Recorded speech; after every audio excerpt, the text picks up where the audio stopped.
Hey guys, it's me, Helen, and I wanted to share with you an idea today that a mom friend of mine posted and shared with me that I thought was super fabulous for just starting to cut down the sugar that you and your family are consuming. So we all know that there is like sugar everywhere. They say 80% of all packaged and processed foods contain added sugar.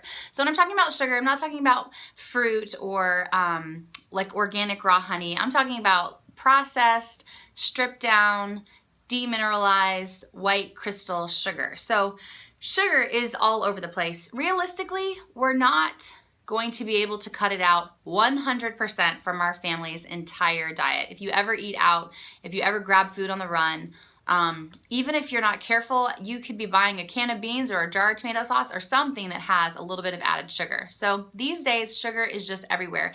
It's a huge money-making industry. Somewhere around like $97 billion is the sugar industry. So it's in the best interest of the sugar moneymakers to continue to pump you and your kids full of sugar. So what I want to help you do is just to get a plan in place, an idea of how much sugar you're consuming, and then maybe some ways to lower the amount of sugar that you're consuming. So they say the average American adult consumes about 21 teaspoons of sugar. That's 84 grams of sugar in a day. They say the average child consumes about 22 teaspoons of sugar, which is, 88 grams of sugar per day. So that's the average. That's what like people are generally consuming. So like I said, adults, 84 grams, kids, 88 grams.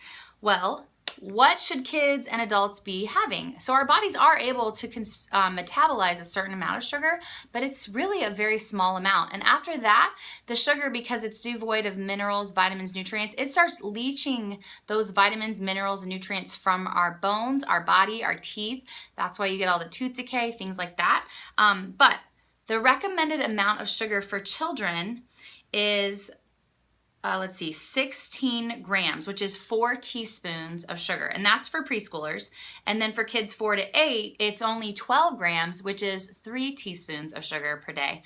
For adult women, the recommended amount is 24 grams, and that's 6 teaspoons. So I'm going to give you a visual of what that looks like. So you have the recommended amount here, which is the approximately 12 to 16 grams for kids, and that's 3 to 4 teaspoons of sugar, okay?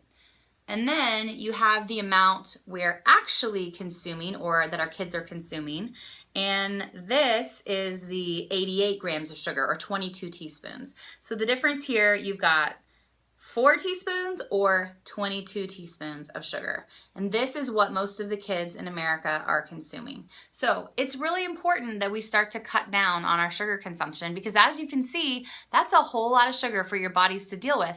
And it's no wonder that obesity and diabetes and all kinds of heart disease, gut issues, all this stuff, all these health issues that are coming up, a lot of it has to do with our sugar consumption. So I'm going to give you an idea that my sweet friend Becky shared with me on how to get your kids involved, and maybe even for yourself, how to just raise awareness and start to cut back on your sugar. So what you can do is take a couple of days and just start to notice how many grams of sugar you're consuming or your kids are consuming each day. So just write down each time you have a food, check the ingredients. If there's added sugar, look at how many grams and just write it down. See how many grams of sugar you're consuming. So if you fall in the average, which would be about 88 grams, then you know that's your average. And you know that you want to eventually lower it down for your kids to about 16 grams and for you, mom, to about 24 grams. So what you can do after you know how much sugar you're consuming, set a goal for the week for you and your kids of what you're going to put in your sugar bank. So say you're consuming 88 grams and you're trying to get down to only 16 or 12 to 16 grams. Well, of the 88, a good thing to do would maybe be starting with just cutting in half. So try for 44 grams. So 44 grams would be 11 teaspoons of sugar. So now you know what your target is. You can give the kids their sugar bank. So at the beginning of the day, they start with a certain number of teaspoons or grams of sugar that they get to have in that day. So whenever they ask you for a snack, you obviously offer them carrot sticks and apple slices, and they're good to go. They can save all their points in their sugar bank. Or You offer them that and then they say, no, I don't want that. I want graham crackers. Okay, so look at the package of graham crackers, see how many grams of sugar is in one serving, count out a serving, and then subtract that amount of grams of sugar from their sugar bank so they know what they have left for the day. Now, the tricky thing is, some foods are going to contain almost their entire amount of sugar allowance in their sugar bank for the day. For example, yogurt. I think yogurt is such a tricky food because there's probiotics and things like that, and people think of it as a health food, but majority of yogurt, and especially majority of yogurt that kids are willing to eat, is packed with sugar. I've seen some single serving cups of sugar, and even the organic sugar or the organic yogurt, like almond yogurt or coconut yogurt, these things, and they have like up to 24 grams of sugar in just one serving. Well, 24 grams of sugar is already more than the daily amount that a child's body can metabolize. Because like I said, 12 to 16 grams, depending on the age of the child, is what their body can handle. So they've already consumed more sugar in one little snack, one serving of yogurt, than they would have been able to handle for the day. So when your kids are getting involved in this and they have their sugar bank, they have to kind of start looking at the labels. They have to start looking at the grams of sugar, and they have to start making decisions based on what's best for their body. Now, you're not telling them they can't ever have treats, or they can't have one of those organic lollipops at the checkout aisle at Sprouts. Those are Mav's favorite. But you're just bringing awareness so that they know, okay, well, if that little lollipop has 4 grams of sugar, you take 4 grams of sugar out of your sugar bank for the day, and you know what you have left. So it's just like a really fun idea, a really fun way to get the kids involved, and there's not a fight because you're not just saying no all the time.